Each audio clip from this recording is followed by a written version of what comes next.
தமிழ்நாட்டில் சினிமா வந்ததுக்கு பிறகு, இந்த பாமர மக்கள் என்ன பண்றாங்க, ஏற்கனவே அடிமையா இருக்காங்க. ஏன்னா வந்து வெள்ளைக்காரங்க ஆட்சியில அடிமையா இருக்காங்க. அதுக்கு முன்னாடி வந்து விஜயநகர பேரரசு, ஆந்திராவுல வந்து படையெடுத்து வந்த தெலுங்கு தெலுங்கர்கள், தெலுங்கர் மன்னர்களுடைய ஆட்சியில ஒரு 500 வருஷம் அடிமையா இருக்காங்க. ஏன்னா இப்படியே அடிமையாகவே இருந்து அவங்க வந்து அவங்களோட நிலங்கள் பறிக்கப்பட்டிருக்கு. அவங்களோட வளங்கள் பறிக்கப்பட்டிருக்கு. அவங்க பொருளாதாரங்கள் அழிக்கப்பட்டிருக்கு. ஆமா. அப்படி வந்து அவங்கள வந்து ரொம்ப வந்து சிதைக்கப்பட்டிருக்காங்க. இப்ப சிதைக்கப்பட்டு அவங்க வாழ்வாதாரத்தை இழந்து நிக்கிறாங்க. அந்த மாரி டயத்துல அந்த சினிமா வருது. அப்ப சினிமா வருது என்ன பண்றாங்க, அவங்க என்ன பண்றாங்க, பொழுதுபோக்கு என்ன பண்றாங்க, பொழுதுபோக்குக்கு அத வந்து பார்க்க ஆரம்பிக்கிறாங்க. பார்ப்பாங்க. அத கொண்டு வராங்க. சினிமா பார்க்குறாங்க, கொண்டு வராங்க. பொழுதுபோக்குக்கு அத பார்க்குறாங்க. அப்ப பாமர மக்கள் என்ன பண்றாங்க, அத ரசிக்க ஆரம்பிக்கிறாங்க. ஓ! அந்த சினிமா நடிகர் அந்த கதைய அப்படியே என்ன பண்ண உண்மையாவே மாறிர்றாங்க. அந்த நடிகர் யாரு நடிக்கிறாங்களோ, இப்ப எம்ஜிஆர் என்ன பண்றாரு, அந்த பாமர மக்களுக்காக நடிக்கிற மாரி, அந்த கதை வசனங்கள், பாடல்கள் இப்படி எழுதின உடனே அவர் என்ன பண்ண அவர நம்பிர்றாங்க. ஏன்னா, அவர் வந்து ஒரு நடிக்கிறாரு. நடிக்கி வந்து வருமானத்துக்கு அவர் வயித்து பிழப்புக்கு என்ன பண்றாரு, நடிக்கிறாரு. ஆனா இந்த மக்கள் என்ன பண்றாங்க, அவர என்ன பண்றாங்க, இவங்களும் வந்து ஒரு பொழுதுபோக்கா பார்க்காம, இது பாமர மக்கள் தானே, அடிமைப்பட்டு கிடக்கிற மக்கள் தானே, அவங்க என்ன பண்றாங்க, அத அப்படி பார்க்காம, அவர் வந்து மிகப்பெரிய தலைவரு, அவர் வந்து பயங்கரமா சண்ட போடுறாரு. ஆமா, அவர் நல்லவரு, அவர் வல்லவரு அப்படின்னு நெனைக்கிறாங்க. அப்போ இத வந்து என்ன பண்றாங்க, இத வந்து மக்கள் இத பார்க்க ஆரம்பிக்கிறாங்க.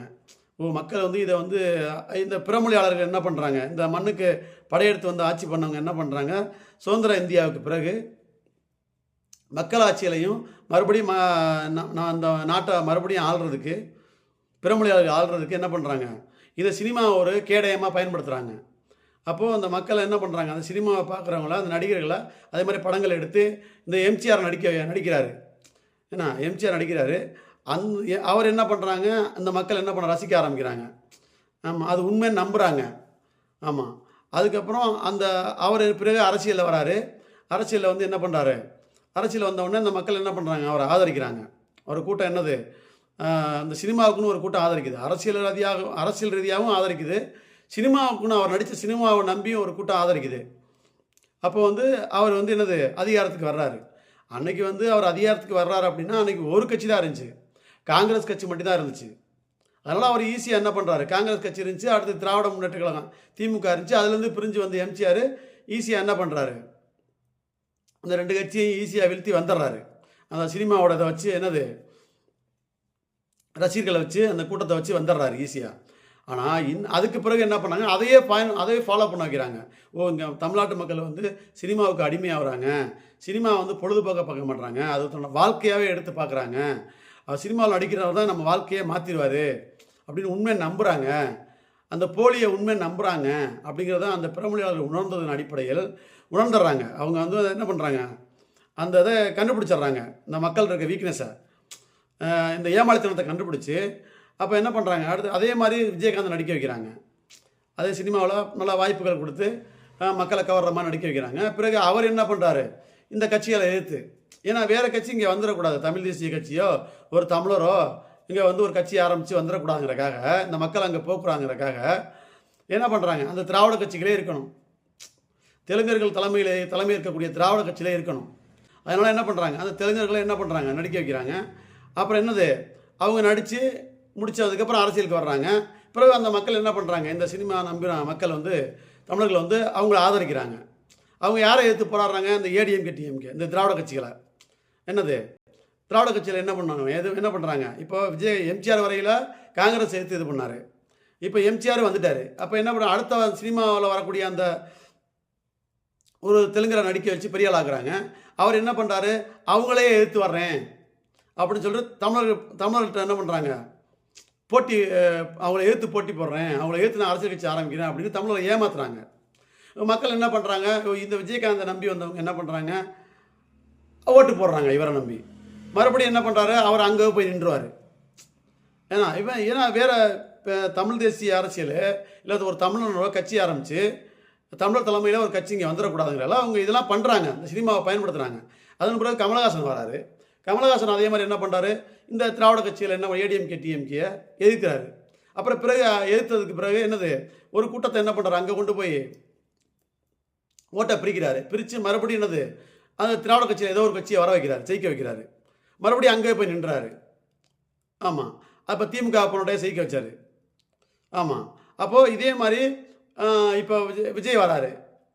அவர் என்ன பண்ணுறாரு, அவர் வந்து என்ன பண்ணுறாரு, இந்த மாதிரி ஓட்டை பிரிக்கிறாரு. இப்போ திராவிட முன்னேற்ற கழகம் ஆட்சியில் இருக்குது. இப்போ என்னது, இப்போ விஜய் வரலன்னா விஜய் ரசிகருக்குன்னு ஒரு கூட்டம் இருக்குது. இங்கே இந்த தமிழ்நாட்டில் தான் சினிமாவை பார்க்காம என்ன பண்ணுறாங்க, அது வாழ்வாகவே பார்க்குறாங்க இந்த மக்கள், வந்து பாமர மக்கள். ஆமாம், அப்போ அவங்க அரசியல் புரிதல் கிடையாது அந்த சினிமா பார்க்குறவங்களுக்கு, சினிமா நடிகர் நம்புறவனுக்கு.